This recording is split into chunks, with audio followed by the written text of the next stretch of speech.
Un fils retrouvé. Le trottoir devant la concession automobile de luxe, au cœur du centre-ville, vibrait d'une énergie fébrile. Une Lamborghini jaune citron, tout juste dévoilée, scintillait sous le soleil de midi, attirant une foule hétéroclite. Journalistes en quête d'un scoop, influenceurs armés de leurs smartphones et badauds captivés par l'événement. L'air bourdonnait de conversation, de rires et du cliquetis des appareils photo. Julien Hay, 26 ans, émergea du showroom, son costume bordeaux taillé sur mesure reflétant son assurance. Ses cheveux blonds impeccablement coiffés et ses yeux bleus acier renforçaient son aura de magnate en devenir. Orphelin passé par le système des familles d'accueil, il avait défié les statistiques en fondant une start-up technologique qui révolutionnait la cybersécurité. À peine 5 ans après son lancement, sa société valait des dizaines de millions. Et Julien, désormais millionnaire, incarnait l'ascension fulgurante d'un rêve américain. Il s'arrêta pour saluer un reporter, son sourire poli masquant une fatigue subtile. Les dernières semaines avaient été intenses. Négociations, lancement de produits, et cette inauguration de la concession, un partenariat symbolique avec un constructeur automobile de prestige. Alors qu'il posait près de la Lamborghini, un cri rauque déchira l'air. « Mon fils !» La foule se figea. Une femme âgée, frêle et pieds nus, se frayait un chemin à travers l'attroupement. Ses vêtements, un mélange de haillons délavés et d'un châle troué, pendaient sur son corps maigre. Ses cheveux gris, striés de mèches blanches, étaient noués en une torsade désordonnée. Son visage, marqué par des rides profondes, portait les traces d'une vie de privation, mais ses yeux noirs brillaient d'une détermination farouche. Elle trébucha, manquant de tomber, mais continua d'avancer, ignorant les murmures et les regards incrédules. Avant que quiconque puisse intervenir, elle atteignit Julien et l'enlaça avec une force surprenante, pressant sa joue contre son torse. Julien se raidit, ses bras suspendus en l'air, désemparé. Les flashs des smartphones explosèrent, capturant l'instant improbable. La femme, secouée de sanglots, murmurait d'une voix brisée. « Tu es mon garçon, Emmanuel. Je reconnais tes yeux, je les reconnaîtrai n'importe où. » Julien, le souffle coupé, balbutia. « Madame, je crois que vous vous trompez. » Mais elle s'accrochait à lui, ses doigts noueux agrippant sa veste. « Ils t'ont arraché à moi. Tu n'étais qu'un bébé, mon petit. Je n'ai jamais cessé de te chercher. Tu ressembles à ton père. Ils m'ont dit que tu étais perdu, mais je savais que tu étais vivant. » Les agents de sécurité, en costume noir, s'approchèrent, prêts à intervenir. La foule murmurait, oscillant entre moquerie et curiosité. « Elle est folle. Un millionnaire blanc, son fils.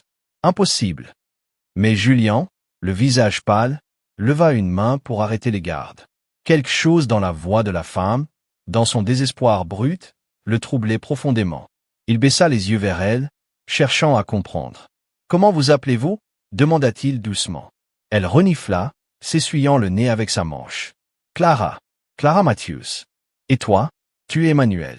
Je t'ai donné le nom de mon grand-père. » Le nom frappa Julien comme un écho lointain.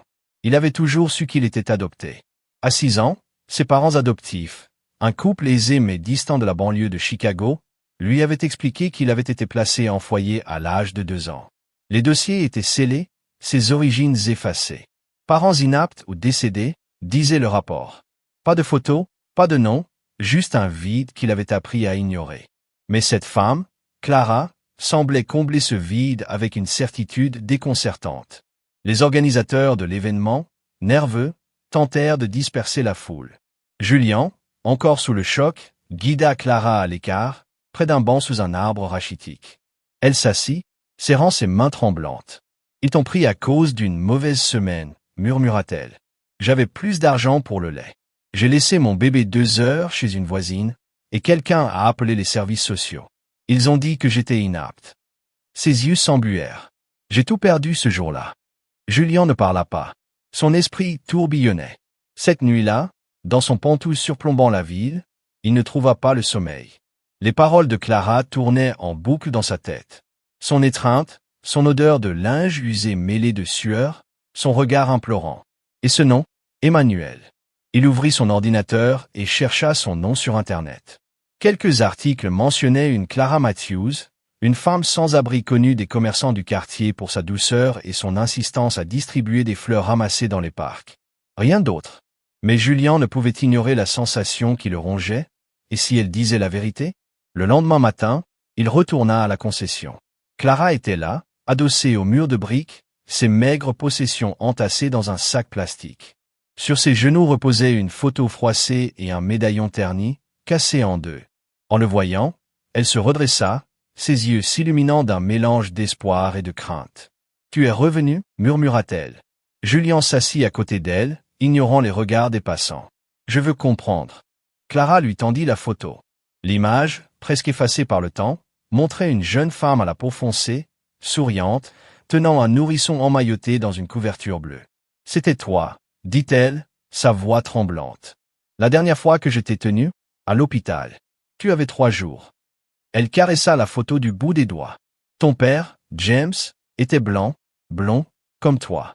On s'est rencontrés quand je faisais le ménage dans un immeuble de bureau. Il était gentil, au début. Mais quand je suis tombée enceinte, il a disparu. J'ai dû t'élever seule, dans un studio minuscule. Je travaillais jour et nuit, serveuse le matin, ménage le soir. Mais je t'aimais, Emmanuel. Tu étais tout pour moi. » Elle s'interrompit, ravalant un sanglot. « Un jour, j'ai manqué de lait. J'ai demandé à une voisine de te garder 2 heures, le temps d'aller chercher de l'argent.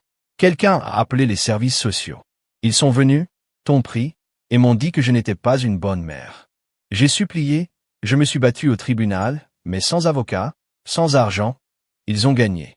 Les dossiers ont été scellés. J'ai cherché pendant des années, mais tu avais disparu. Puis, il y a un mois, je t'ai vu aux informations, avec cette voiture. Tes yeux, ce sont ceux de James. » Julien fixait la photo, son cœur battant à tout rompre. « Mais je suis blanc, » dit-il, presque pour se convaincre. Clara hocha la tête. « Ton père l'était. Moi, je suis noir. Toi, tu es les deux. » Elle ouvrit le médaillon, révélant une mèche de cheveux blonds de bébé, soigneusement nouée. « C'est à toi. Je l'ai gardé depuis l'hôpital. » Julien sentit une boule dans sa gorge. Toute sa vie, il avait cru être un enfant non désiré, abandonné. Ses parents adoptifs, bien intentionnés mais froids, ne parlaient jamais de ses origines. À l'école, ses camarades se moquaient de ses cheveux blonds et de sa peau pâle, le traitant des « intrus » dans les quartiers où il grandissait.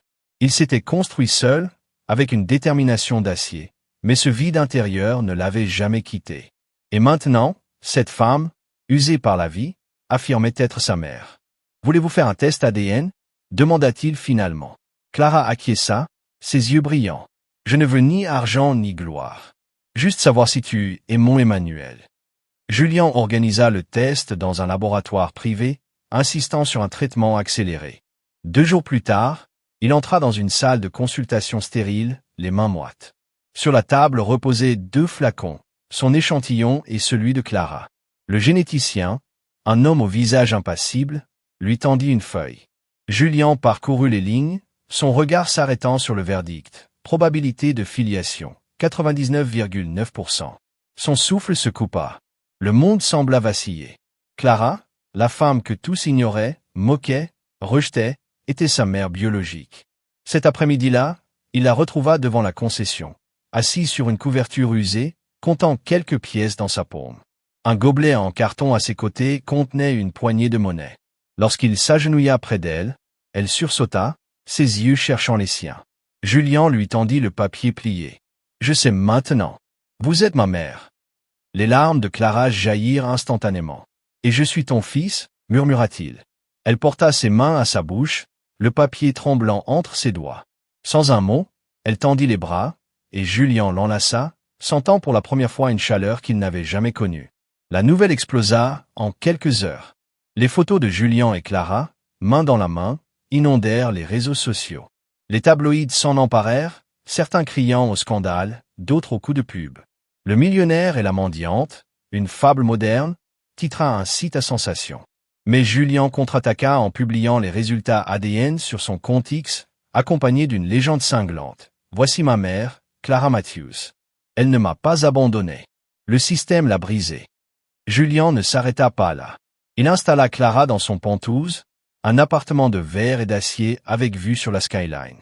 Ce n'était pas un geste de charité, mais une volonté de lui rendre sa dignité. Il lui procura des soins médicaux pour traiter son hypertension et ses douleurs chroniques, des vêtements neufs, et un espace sûr où elle pouvait enfin se reposer. Clara, d'abord intimidée par cet univers luxueux, retrouva peu à peu son sourire. Elle cuisinait parfois pour Julian, des plats simples comme du riz aux haricots, et lui racontait des histoires de son enfance à elle, dans une petite ville du Mississippi. Lors d'une interview télévisée, face à un présentateur sceptique, Julian livra un témoignage brut. Ce qui me met en rage, c'est qu'on ne l'a pas cru. La pauvreté l'a rendue invisible. Le système m'a arraché à elle, puis l'a laissé se noyer dans la culpabilité. J'ai grandi en pensant que personne ne m'avait voulu, alors que ma mère, la personne qui m'aimait le plus, dormait dans la rue à quelques kilomètres de moi. Clara, elle, ne demanda rien d'autre que du temps avec son fils. Mais Julian voyait plus grand. Il fonda la Fondation Clara, un centre communautaire dédié aux mères séparées de leurs enfants par les services sociaux et aux enfants adoptés en quête de leurs origines. Le bâtiment, inauguré 6 mois plus tard, accueillait des avocats pro bono, des thérapeutes et des archivistes pour rouvrir des dossiers scellés. Dans le hall, une photo encadrée montrait Clara, les yeux fermés, serrant Julian lors de leur retrouvaille. En dessous, une citation de Julian. « Tous les anges ne portent pas de blanc. Certains ont les yeux fatigués, les vêtements déchirés et des décennies de douleur. » Clara continua d'appeler Julian Emmanuel. Il ne lui demanda jamais d'arrêter.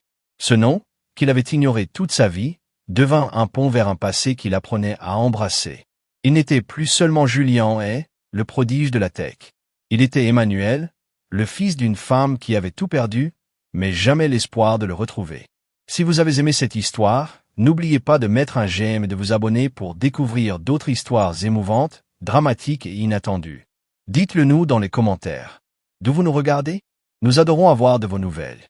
À bientôt, restez sympa, restez curieux et continuez à regarder.